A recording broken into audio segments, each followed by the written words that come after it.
Praise the lord. September 12వ తేదీ 2025. ఈరోజు దేవుని వాగ్దానము.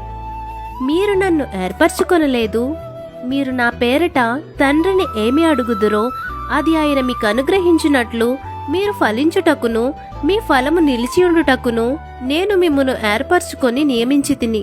యోహాను సువార్త 15వ అధ్యాయము 16వ వచనం.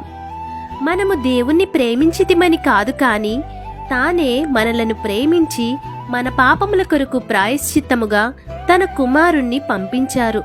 ఆయన ప్రేమలో మార్పు లేదు. మీరు సర్వలోకమునకు వెళ్ళి సర్వసృష్టికి సువార్తను ప్రకటించుడి.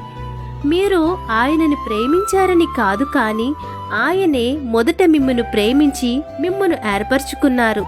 కాబట్టి ఏర్పరచబడిన గుంపులో మీరుండి ఆత్మఫలములు ఫలించువారిగా మీరుండాలని ఆశిస్తూ ఈ దిన వాగ్దానం మీ అందరి జీవితంలో నెరవేరాలని కోరుకుంటూ దేవుని సువార్త పరిచర్యలో మీ సహోదరి. ఆమెన్. God bless you.